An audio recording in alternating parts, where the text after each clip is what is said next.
afternoon and welcome to Real Talk with Sean. This afternoon, I have the pleasure of speaking with Miss Felicia and Amarion. Miss Felicia is raising Amarion. Well, he's grown now. I mean, he's about to be a man, 20 years old, right? 19 or 20? 19. 19 years old, about to be a man now. But nevertheless, Amarion is autistic and he also has alopecia. So we're going to be speaking about that today. I want to thank both of you for joining me. I really appreciate you both for accepting my invite. You're welcome. Thank you for having us. Absolutely. Yes, I do. Would you say, Amarion? I said, yes, I do. So I'm going to jump right into it. Before I even ask my first question, actually, I'm not going to jump right into it. I want to let both of you know how strong I think you both are. You as a parent, Miss Felicia, for sharing Amarion's life with us and some things that you may go through with him. I think you're educating a lot of people to show people that just because you have a child that's autistic, he's just like you and I. I mean, That's right. So I love that you are sharing your life, being a mother with the world. I just absolutely love it. And that's what attracted me to you. Well, thank you. Absolutely. And you need a pat on the back. So, well, thank you. I appreciate that. Of course. Amarion, I absolutely love you. I think that you are one strong fella. And not only are you strong, you are hilarious, dude. Thank you. He is. He keeps us laughing. Oh my God, I love your personality. I love your vibe. And I am a supporter of both of you. So we appreciate you. You're welcome. So how old was Amarion when he was diagnosed with autism? So initially we took him to be evaluated around age 5 in Chapel Hill. That particular provider felt like he didn't have autism. She said, I feel like he's too smart, he's too outgoing, and I don't think he has autism. So about 3 years passed and I started recognizing more signs as well as his provider. So they decided to send us in a different direction to Greenville, where he was evaluated by another provider. I think it was a pediatric specialist, and he stated that Amarion was on the spectrum. Okay, all right. Now, I should have asked this right off the break. Explain to those who don't know what autism is and what the spectrum means. I know what it is. Okay. Let me have it from you. I know that's right, man. Let me hear from you. Autism is a disability. There you go, man. I think you did a great job, probably better than I could have done. But basically, as I stated, then when Amarion was evaluated, the spectrum wasn't as broad. They were looking for, how can I say it, certain symptoms or disabilities that a child may have.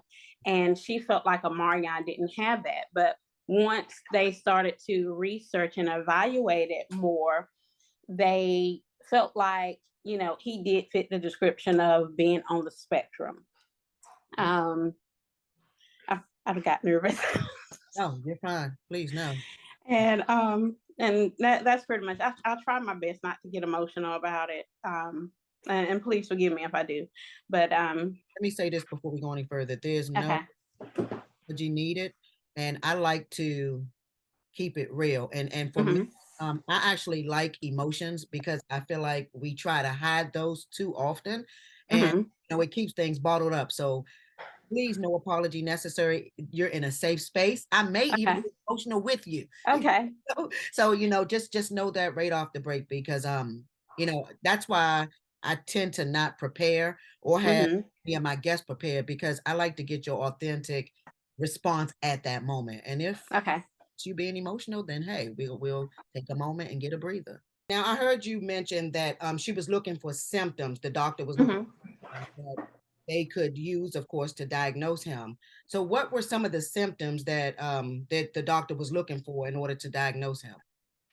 I can't remember what her specifics were because it was so long ago and I've gotten a bit older. But I remember me recognizing that you know, there were some developmental delays, which was expected because he was born premature and I had preeclampsia. And they told me the possibility of all these things happening on top of the cord being wrapped around his neck. And we didn't know how long he was without getting an adequate amount of oxygen. So I knew all of that would be a possibility. Okay. And so, but I noticed that he liked repetitive stuff. Like he would tap, he would beat, he would clap, he would mimic what he saw others doing or what he saw others saying. Whenever we wanted to embrace him, he wouldn't embrace us face forward. He would turn around so we can hug him from the backside. So, and I had started to do my research and I was just like, man, this sounds kind of like the things that I'm seeing with Amarion. And at the time, his primary doctor was a great doctor and he was very helpful to me.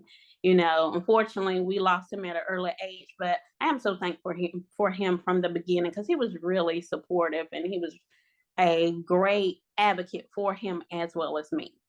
Right, right. So speaking of how, like, once you found out that that is what the diagnosis was, how did it make you feel as a parent? Like, did you blame yourself for something? What type of emotions did you have with his diagnosis? I don't think that I had or that I have any guilt so far as the autism is concerned. Like I said, I get emotional, It's okay. but I do struggle with his health because he's been sick majority of his life, and he was deemed as being chronically ill at a very young age. Okay. We know that he has an autoimmune deficiency disease, but we don't have a diagnosis. You know, we went through a period of time where we were trying to find out exactly what it was or specifics, but it was just too much. It was too much on him to the point that when we pulled up to a building that even appeared to be a hospital or a doctor's office, he would holler and scream. And it was just too much. And I just finally said, you know, I can't keep taking him through this. I can't keep going through this because, you know, we were already dealing with him constantly being sick.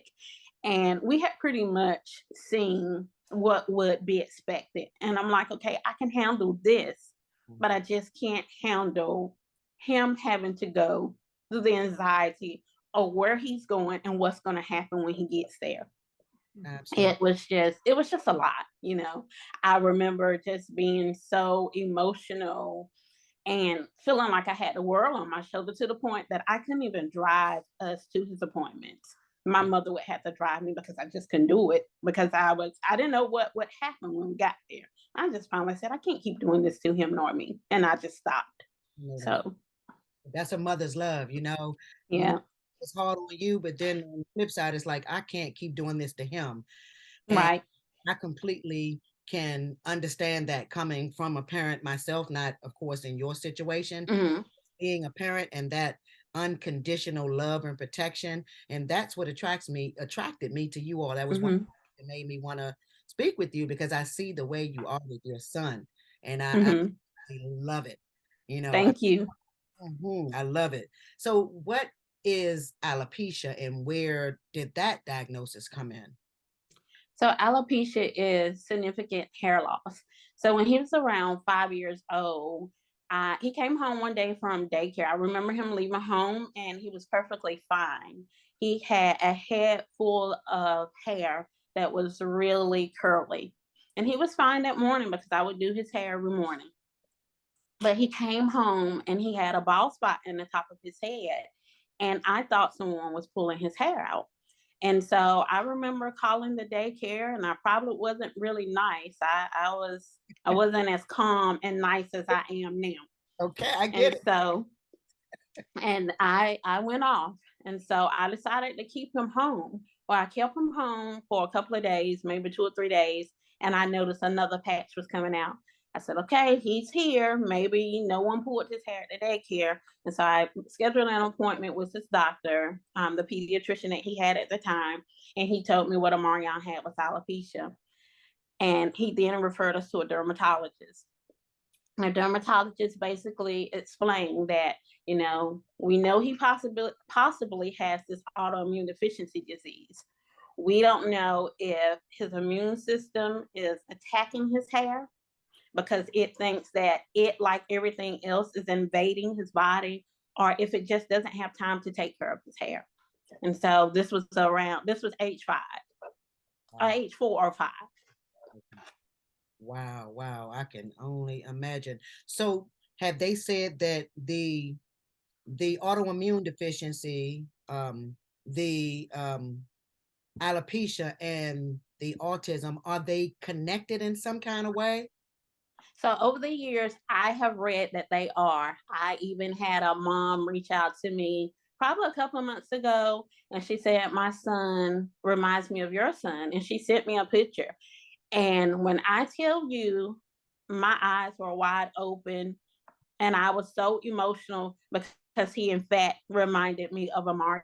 I've actually had 2 different moms to send me pictures of their sons, and they have both had autism and they both have alopecia. And one of them, like, I saw Amarion at age 5 because I believe by age 5, all of his hair had fallen out. He didn't have any eyebrows, no eyelashes. He didn't have any hair on his body at all. Right, right. And so how did he deal with that? Or do you feel like he didn't even notice it? He's just a 5-year-old child. Did he actually notice it and react to that? Then at age 5, I don't think he did. I can't quite remember what age he started recognizing it. I remember us being in a restaurant one day having lunch because he's pretty much always had like a limited or selected food preference. And so we were somewhere he wanted to eat. And I can remember this man sitting across the table from me. And I was so thankful that then at the time he didn't understand because he said it so loudly. He was like, "That boy got alopecia." And like I said, then I wasn't as nice as I am now, and I was furious, but I was so glad that he didn't understand. Exactly. Back then, I carried the weight of what his feelings could possibly have been on my shoulders. Like I wanted to take any hurt or pain he was feeling, and I wanted to carry it. So, but I can't remember what age. Maybe by age 8 in middle school. I would say middle school, maybe Yes. elementary. I believe he started then having a little feelings about not having hair. And there were times when he would act out about it and he would, we would ask questions like, "What's going on? What's wrong?" And he wanted to know. He said, "I don't understand why everyone has hair and I don't." Yeah. And so it was really hard to explain to him why he didn't have hair and everyone else did, especially in a way that he could understand. I I didn't even quite understand because, I didn't have specifics. I knew, what it could have been, but none of us are sure. And so it was just really hard to explain to him, but I did my best to talk to him about it and to always make sure that he felt loved and let him know that hair or no hair, we love you regardless. We love who you are, not how you appear or how you look to others or even yourself. We love you. And So we did our best to teach him to love himself. there you go. Oh man, like that's the key right there. Like, and Amarion, I know that you know that how your mom feels about you, right? And your dad, because I've seen your dad. I'm not leaving you out because I know you're there. So how do you know that your parents love you unconditionally, right? Yes, I know that I'm a lovable person. That's right, you are. You're so lovable. Like you are, man. Like every time I see you, I just want to hug you because you make me laugh, and laughter is everything to me in life. So I mean, Yes. I love looking at you. So before I go any further, Marion, I do notice you, man. Tell me, like your mother said, you have a limited amount of food that you would eat. I watch you again. I pay attention to that as well. Tell me what your favorite food is. Well, my favorite food is chicken Alfredo and salad. Well, you just started eating salad. Am I right? Is that something you just started liking? Yes. I know. See, don't tell me I don't watch you. I pay attention to Yeah, I was really shocked that day when he said he liked it. I was like, yes, this is a plus because I need you to have all the greens that you can get. Yep, and he So, ate that salad up. I saw he yes, he did. He ate it all for me, as a matter of fact. and you like green beans too, right? I think I see you eat green beans. Do I see you eat green beans a lot?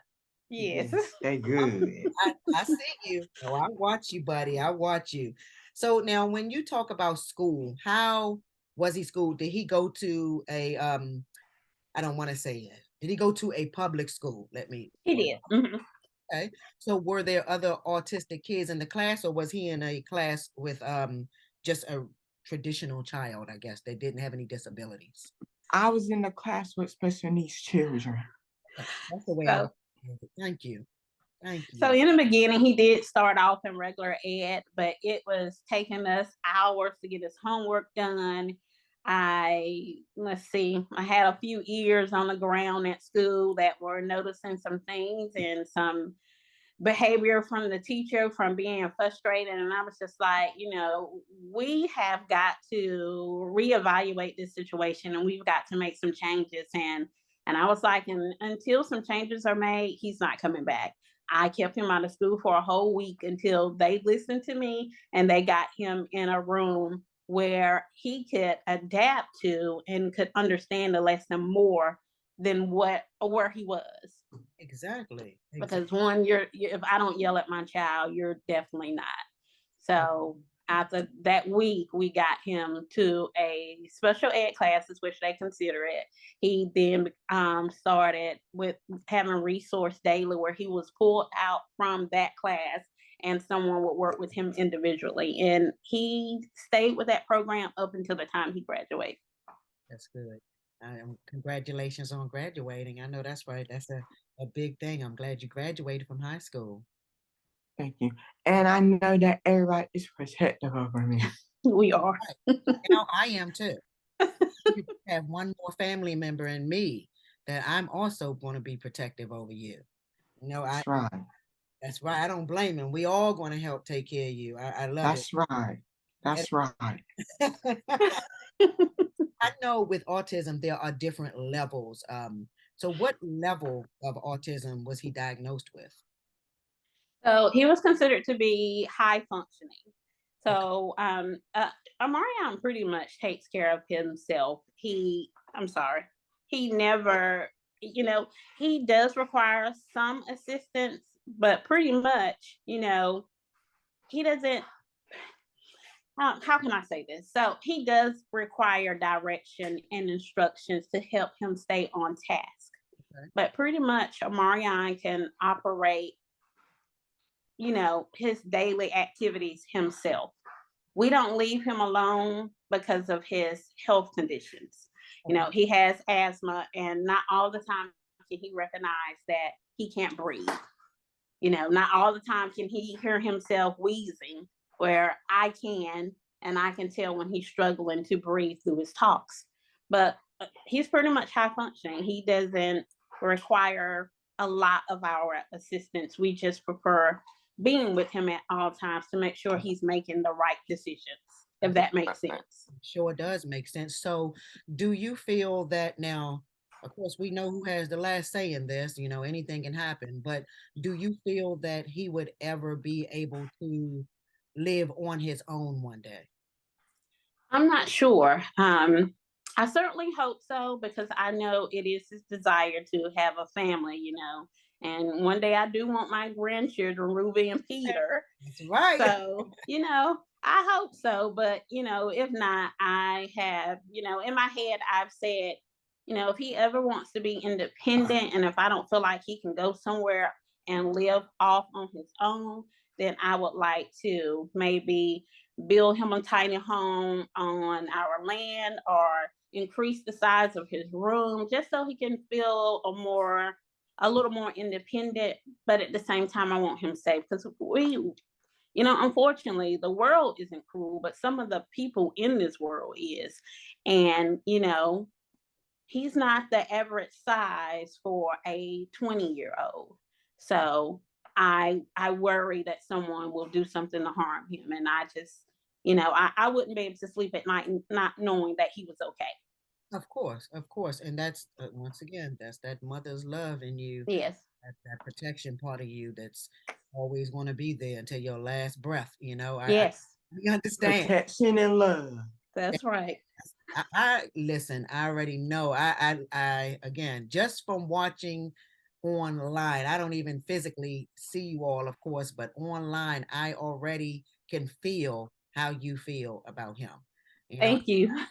yes, you're welcome. I definitely get it. So Amarion, you want children, huh? Or you want a girlfriend? I want um I want children. I believe you'll be a very good daddy. I know you. Yeah. And if that's what you want, one day you're going to have Yes. that. He's very good with kids. He loves his niece and his little cousins. I can already. I seen you on. I think I saw. Yeah, I saw your cousins at the pool, or you all were out of town. Yes. Hmm. I know one video had me dying laughing, and y'all go check them out on the videos on TikTok because that video at the airport. I don't know if that was your mother, but she's like, Amarion, you're gonna get in trouble. That was Alea, actually, his baby sister. Oh my God, that was his baby sister. Oh, so you have another child? Yes, I have a daughter that's 18 years old. Okay, all right. So how is she with him? How's she? She's a good sister to him. I'm She pretty. is a very good sister. You wouldn't being around them, you wouldn't be able to tell that she's the youngest because she's like a mother hen. She's very nurturing to him. She looks out for him. If it's not about Amarion, and basically she doesn't want to discuss anything because she considers him to be her priority. She tells me, Mommy, if anything ever happens to you and Daddy, you don't have to worry about him because I'm going to make sure that my brother's taken care of. And I believe that. Mhm. Aww. Yeah, that warms my So heart sweet. because that. She just love her big She brother. does love her big brother. And I love my little sister. And he's the same way over her because not as much now, but probably not in the last 2 years. I haven't had any issues, but if she would do something quite not pleasing to me and I would get on her, then he would be in the background like, leave her alone. She's just a kid. Or, right, or don't mess with my baby sister. Something to that effect. But he's very protective over her, even when it comes to me, his dad. I know And that's. I and I always try my best to be a to be a to be to be a good big brother. You do, buddy. I'm pretty sure you are, man. That's why she loves you so much because Yeah, she does. you love it to her. I'm pretty sure. So with your husband, how is he? Because men are different. So I know you can't speak for him, but Hmm. see about him. How has all of this? How has he dealt with it? I think sometimes, how can I say this? I think sometimes for him it's a bit hard to accept. Yeah. He has two other children that are older than our two. Okay. And I think he expects the same for Marion that he does for them as well as his younger daughter. You know, and I'm not saying there's anything wrong with being optimistic, but at the same time, it's our reality. I don't want to be negative, but at the same pace, I want to be positive and let him know what to expect in life.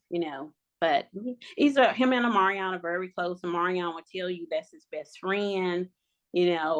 Up until a few years ago, you couldn't pay Amarion to leave home because he wanted to stay with his daddy 24/7. As he's gotten older, he'll leave home and he'll leave daddy behind, but before then he wouldn't. But he's very good with him. He probably spoils Amarion more than I spoil him. I know that's right. It's so important to have that male figure, in all of our lives, but especially Yes.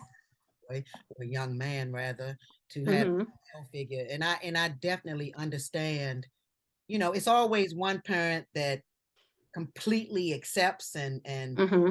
deals with the reality of it. Nobody wants that, but Right. what it is, and we just have to deal with it and Mhm. move accordingly. And then there's that parent that's like, okay, we can beat this, or Right. it's not really what it is. And Right. I get it from both Mhm. perspectives, but reality is reality, and I think it's Yes. good to acknowledge it because then you know exactly how to deal with it. Right. And how to hit it head on. And even with his sickness, over the years, that probably was the toughest for him as well.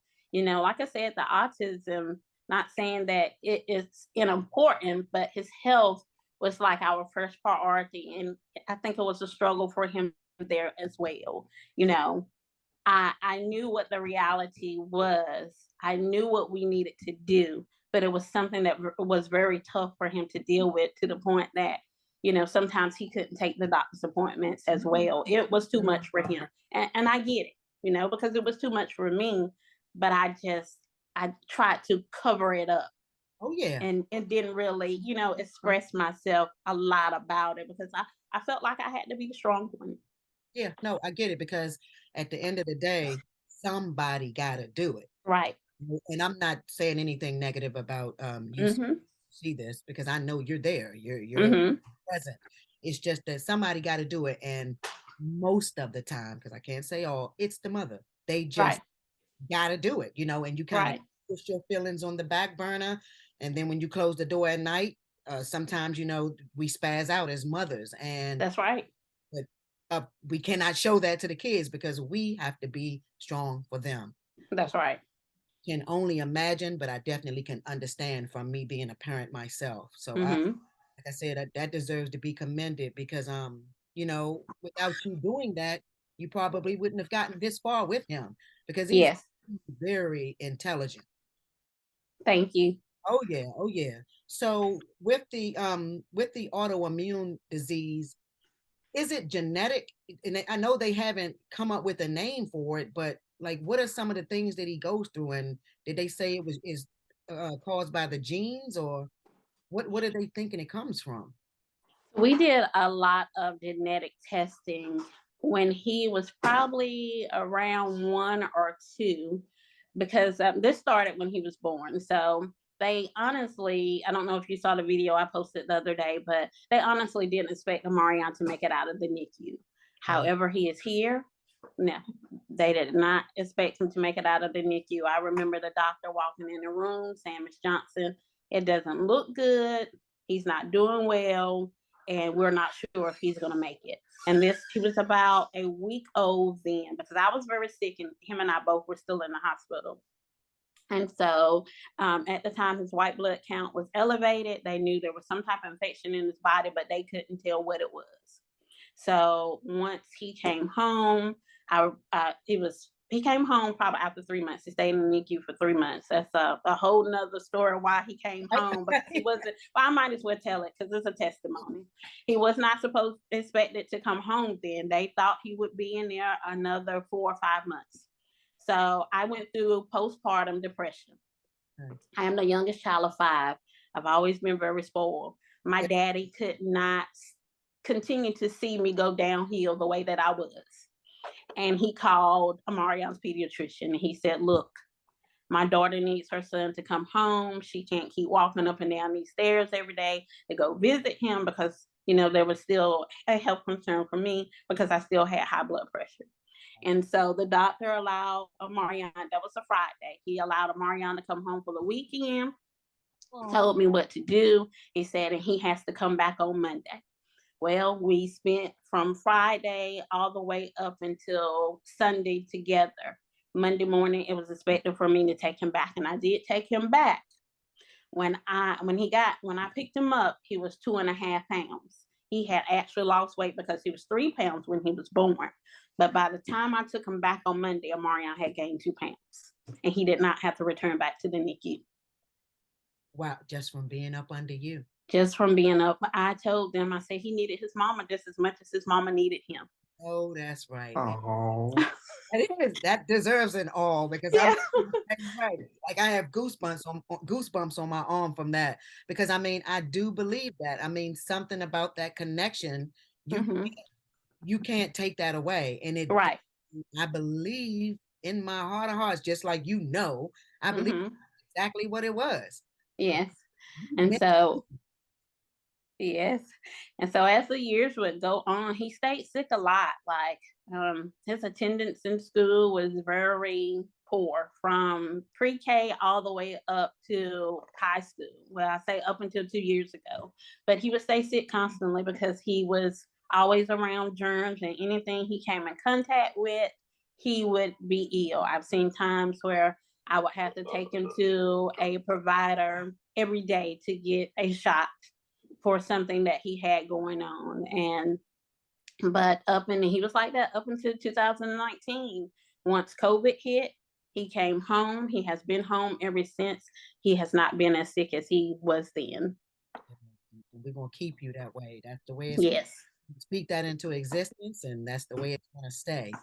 So though the autoimmune is the reason why he's of small stature, like his not stature, but his body frame. No, I think that's genetics. Dad's side of his family is very tall and small. Okay. He's probably going to tell me that they're not small, but he likes for me to say skinny. They're tall and skinny. So, and I think to me, he's a splitting image of his dad and his grandfather. His grandfather was just as tall and slender as him and dad is. And so I think it has a lot to do with genetics. In 2006, Amarion had pneumonia for the 5th time. And so while he was in the hospital, they recognized that he was fairly small for his age. And so they started doing some additional testing. They did find that he had a high metabolism, and they said that played a part in it as well. And then, he went probably about 5 or 6 years just drinking milk and vomiting and not eating anything. So, Wow. but yes. What was that about? Like, so pretty much he had damage to his esophagus. Okay. He had really bad GERD and acid reflux, and pretty much we went from changing formulas every 2 weeks until we finally found something that will work. But by the time we found something that will work, Amarion had already damaged his esophagus. Okay. It was damaged to the point that when he was in the hospital at that age, which was age 5, that they decided to pin his stomach to his side to prevent some of the vomiting. They didn't have any other choice. That was the solution, and it definitely worked, because once that was placed, I also placed the feeding tube. Then it was really hard for him to vomit. Like, it took some might just for him to vomit. It wasn't, like it was before. He would vomit at the drop of a dime. Like, just as soon as something hit his stomach, it came back up. But after that, he was able to start keeping stuff down. And with the help of the feeding tube, he did gain some weight, but not enough weight for it to make sense for the feeding tube to stay in place, because he was so ill all the time. He was in and out of the hospital constantly. Like I said, that was his 5th time having pneumonia. That he was also coming in contact with other diseases from the hospital, and the doctor was like, or other infections, from the hospital, and his primary care, that was a new primary care doctor, just felt like it's best to go ahead and remove the feeding tube, because it's causing more harm than it is helping. Easy peasy, dude. You're strong, because you never know. Me just looking online, seeing you all, you see the happiness. Yes. And that's what's on display for the most part, but you never know what someone else has battled with and what they may still be going through. And that's why it lets others know that there is someone else out there that may be going through what you're going through, or at least have gone through what you're through, and that you do matter. So I do this series because of that, and because I never would have known any of those things. You just think it's autism, and that's it. No. I don't know any of the other underlying issues. So yes, he has he has pretty much been sick majority of his life. Like I said, once he came home from COVID, due to COVID, he hasn't been as sick because he's no longer around a lot of people. He's no longer around germs. Years ago, I wanted to pull him out of school to, prevent some of this, but, everyone was more concerned about his social experience versus his health. And I understood, but I just felt like, we could have prevented some of those hospital stays because he's been hospitalized more times than I can count. But, you know, I know that that was a lot of mental wear it and was. It tear. was because, during the times that he had the pneumonia, I didn't know it was pretty bad. The last time he had it, he was in the hospital for 6 months. I didn't know if he was going to make it home or not. We were unsure, but I knew who my faith was in, and I tried to hold on to that daily because I probably would have lost my mind if it wasn't for the Lord. I'm just going to be totally honest with you because that's hard on a mom. That's hard on parents to have to deal with that, to be at a hospital for 6 months straight and you have another child that needed you just as much. Yeah, exactly. And so how did she deal with that, just to go off of Marion, because I know that that wore on her as well, because, she knows that you're not choosing him over Mm-hmm. her. You have Mm-hmm. it, but how did it affect her? Like, you had to deal with that too. Yeah, so during the time that he was in the hospital, she was fairly young. She was about 2. And so someone would bring her over every now and then to see us. But I think as he got older and she got older, I do feel like she felt like she didn't get as much attention as he did. She didn't understand then. And she and I have talked about it. I did my best to make sure that I gave each of them the adequate amount of attention and love. But when he was sick, it just required more of me. And like I said, she and I talked about it, and she said there were times she didn't understand why he would get so much attention.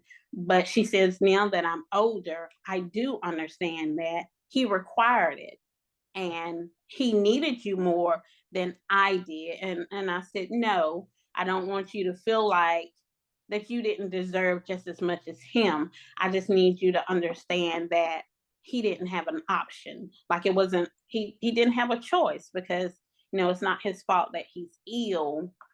And I just needed to do everything that I could to make sure that he stayed here with us. Because at the time I wasn't in healthcare.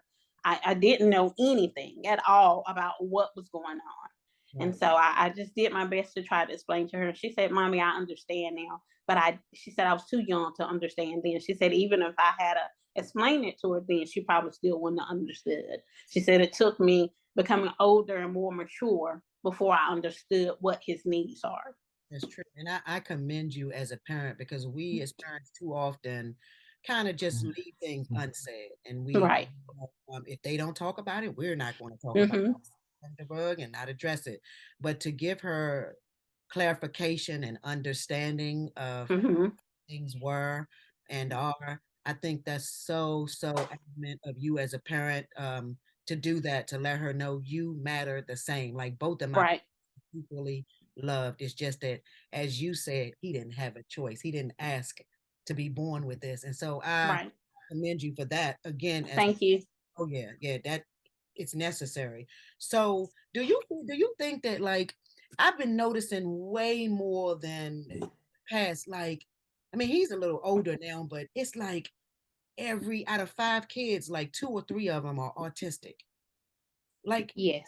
have you noticed that? Like, what do you think? Like, do you have any thoughts about that, or where it may be coming from? I don't think I noticed it as much in the past until, or maybe I should say, I didn't notice how many people or parents were going through what I've been going through until I got on TikTok.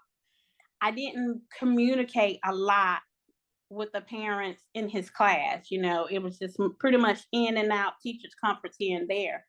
But now I wonder, what caused it. For myself, I feel like it was me being so sick. I started being sick at 2 months pregnancy. I was on bed rest at 2 months on up to the day that I had him. Wow. And I felt like it was something, my body rejected my pregnancy from month 1. Month 2, my doctor put me down in the bed. So I just feel like my health played a part in it. my body rejecting him played a part in it.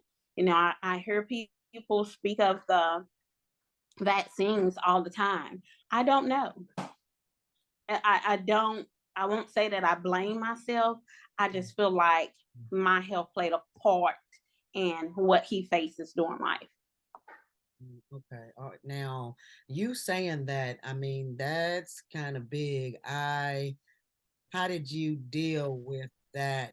With you kind of, from what I just understood, in a sense, almost blaming yourself, even though it's your body and you didn't ask for it, it's Mm-hmm. you.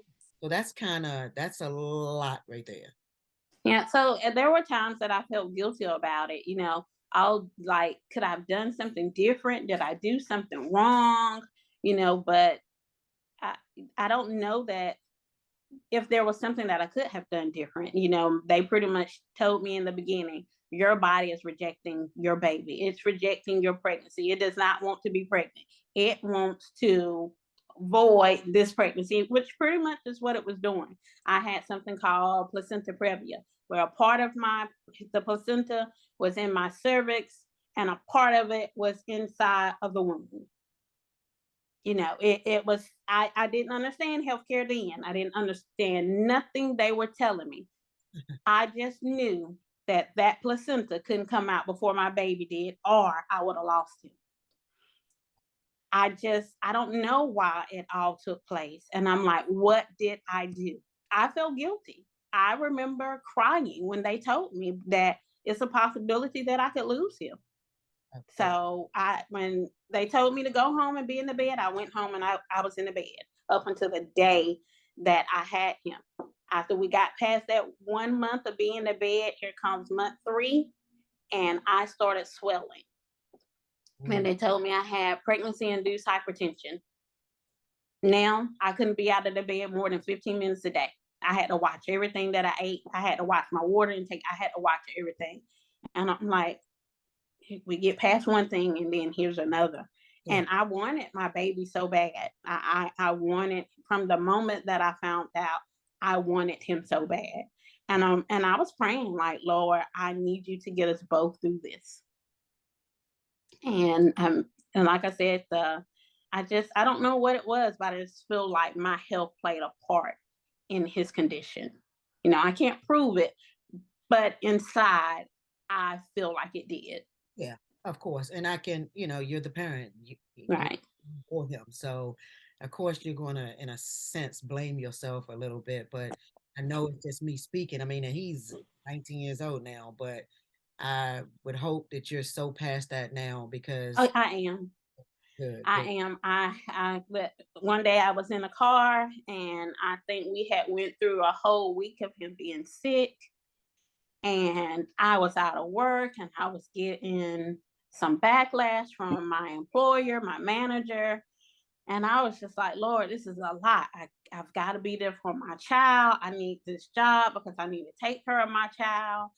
And one day I just said, I can't do this anymore. I got to lay something down. I got to put something at his feet.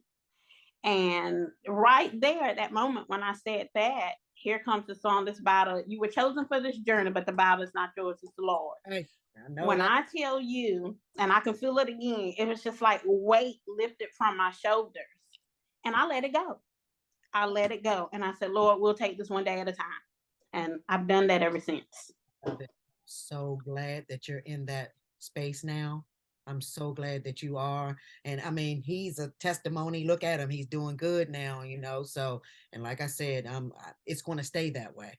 Mm-hmm. Yes. I mean, we still have our moments. I don't, I don't hide the bad, but I do hide the times when I'm vulnerable because, people will play on that.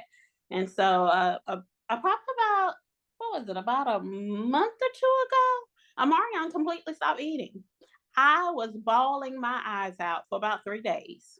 I didn't know that. I haven't seen I didn't share. I actually recorded the video. Okay. And I decided not to post it because I was getting some of these adults and some of these children talking about his weight and talking about this and that. And I was just said, I'm not going to share this. And so I decided not to. But he went 3 days and he wouldn't eat a thing. a thing. He had ate one meal in 4 days. And I was crying. He was calling my sisters, telling them that I was crying. They actually thought we were just playing until they saw that I was boohooing and crying, and they was like, okay, this is real. And so, but maybe by the 5th day, he started eating, and he's been back to eating like he's supposed to. I don't know what he was going through, but he just didn't want to eat. Wow. Well, I'm glad I that said I was going to eat later. Yeah, he would always say, "Mommy, I'm going to eat later." Well, later never came until right, 5 right. days later. For 5 days. 5 days later. I guess you didn't say when later was. Right, right. Because Well, I mean, he went from eating these healthy meals and to not eating anything at all. wow. And I was just like, Did he tell you, like, Amarion, do you know, like, what made you, were you just not hungry? I just wanted to eat later. I Okay. think sometimes I felt like he got busy. He wanted to do whatever it is he was doing in that room, and he just didn't want to find the time to eat. But I'm just glad that eventually he came in here to eat, because I was like, okay, day 6, we're on our way to the ER. But he did, surprisingly, he did stay hydrated, and I'm pretty sure that's what they would have said. Even the nurse in me knows better, but I was still ready to take him to the ER, as long as he's staying hydrated. But I wanted him to eat. Of course you did, Mama. So what made you go into, I heard you say you were not in the medical field prior to him being born. Is he a reason that you got into the medical field? Yes. In 2004, I believe is when I started. And because I was walking into these appointments and they were saying this and they were saying that, and I would have to go home and look up everything that they were saying. And I still didn't completely understand. So I decided that I wanted to be a nurse, because I also wanted to learn how to take care of him better, because he had the feeding tube. I was learning how to do that. And I was like, okay, this looks and feels like something that I want to do. And at the time, we thought he would have that feeding tube for quite some time. And so I'm sorry, we got distracted because he's over here laughing because his dad tripped. Oh, hey, Dad. He walked out. Oh, I'm sorry. oh, I tried to hide from laughing. now I'm laughing. But and so I decided in 2004 I started, but I had to stop because I was pregnant with Alea, and once again my body wanted to reject my pregnancy, and I was very ill. And so that's when we started doing the genetic testing, because they told me that she would be born with Down syndromes. And so I remember going to the appointment to do the amniocentesis. And, when I got there, they told me the risk. And I said, you know what? I didn't even know what she was. I didn't know whether it was a boy or girl. But when they told me what the risk was, I told my mom, I said, you know what, Mama? I can't even remember how far along I was then. I might have been like 4 months. I said, regardless of what it is, I want my baby. Regardless of what she may have, I want my baby. Regardless of the diagnosis, I want my child. Yeah. I told my mom, I said, I want you to find out what the gender is, but don't tell me, because I don't want that to influence my decision. So I got home, it was 2 weeks past, and I said, I don't want to have the amniocentesis, but I want my child. And then I found out I was a girl, and I was happy about my decision because I wanted a boy and a girl. Yeah. But like I said, that's when the genetic testing started. But after that, so I had Alea, and then I went back to school, and then I had Alea May 5th of 2005. It was January of 2006 that he got the pneumonia the 5th time.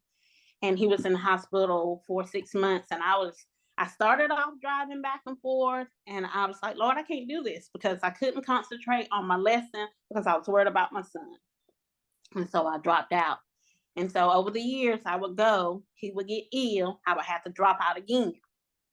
And then I kind of gave up on it. And then, but every day I sat there at my desk. I was working at a vision insurance company at a time, and I had been there since 2006 when he had the pneumonia. And this was 2014.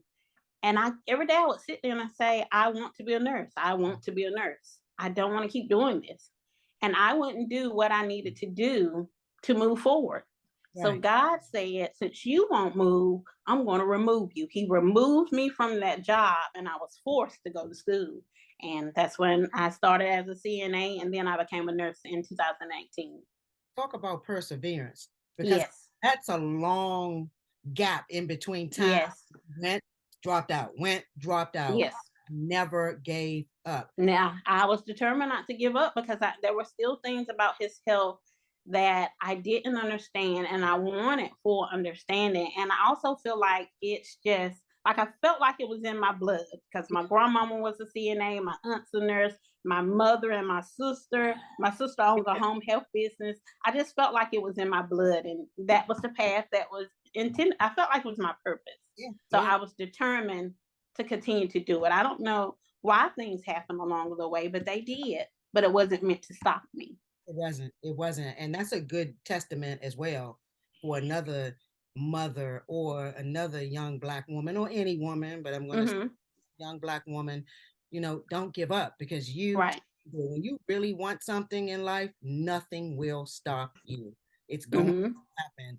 So, I mean, you're a walking example of that because you did it. Now, what made you, Amarion, is for you. What made you decide to share your life with us on TikTok? I just wanna show everybody that I love my life and I love my family. That is the perfect answer. And guess what? You do a really good job at doing it. And I personally do not want you to stop. And I know you have so many others that love you just like I do. I love watching you, and please keep shining your light because you make me smile. So And please, you do too. thank you, man. I appreciate it. And what made you, mommy, decide to bring y'all life to the forefront and share it with them? So he expressed to me one day that he wanted to be famous, even though now he's telling me that it was my decision. But I remember him telling me that he wanted to be famous like his favorite YouTuber, CJ So Cool. And I don't know if it was just a random conversation that he was having with me, which he does a lot. But I decided, like I felt like that was, my sign, because people had been telling me for years to vlog because he's hilarious. It didn't just stop. He's been this way ever since he was walking and talking. He's always been just hilarious. And so I just, and time allowed it also because I had just had the car accident and I was home. I was like, okay, so let's get started. And so I posted that one video where he woke up at 4 o'clock in the afternoon and we went viral. And I was like, okay, we're here. We might as well stay here. Exactly. Wow. It's just as simple as that. It was you said a car accident. I'm glad you're okay. Well, me too. It's in a few, what's today? The 29th? Yes. So in about 3 more days, it'll be a year. Wow. I'm glad you're with us still and you're okay. Thank you. Talking, yes. And so Yes. it was just that simple. You had a car accident, you picked up the camera, recorded it, it went viral, and here you are today. Yes. That was meant. Wow. Yes. Accident was meant, but you were home and it was like, hey, let's do this. Yes, I was like, I got a lot of time on my hands, so I might as well record and let's do it.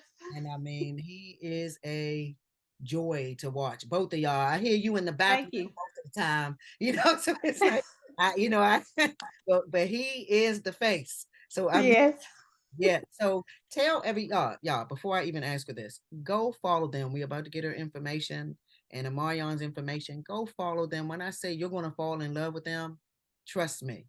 So tell everybody where they can find you all. You can find us on TikTok under I Am Nurse Fee, and it'll be listed as Nurse Fee and Amarion. And YouTube. You can find us on YouTube at Amarion's World 1914. You can find me on Facebook as Felicia Johnson and him as Amarion Johnson. and he's listed on Instagram as Amarion Johnson And Facebook. and Facebook. Go follow him. Amarion, you got your wish. I mean, you are TikTok famous, man. Like people are watching you all over the world, and you're gonna Yep. grow. I'm a TikTok hero. You sure are. Would you be open, Nurse Fee, to any questions? Like any mothers out there that may have any questions and need any advice? Would you be open to answer any questions? Sure. Okay. All right. Awesome, y'all. So if you have any questions, Amarion, if people have any questions for you, and would you answer any questions of some things you may have dealt with and been through? Would you be willing to help the next person? Oh, I would. I love it. Y'all. He's so sweet. He is. He is. That's what makes me love him. Y'all, so check them out, y'all. Now, I got one last question for you all before I let you go for the afternoon or evening, rather. Okay. Will you all promise to always spread peace and love in this world? We sure will. And me too. We sure will. Thank you. I know you will. You have a fan in me. Thank you. I got that. Thank you. I love both of you, and I thank We you. love you too. You got my support forever and always. I'm always going to check you out. And I want to thank you for joining me, both of you. Thank you so much. We appreciate you. Thank you so much for having us today.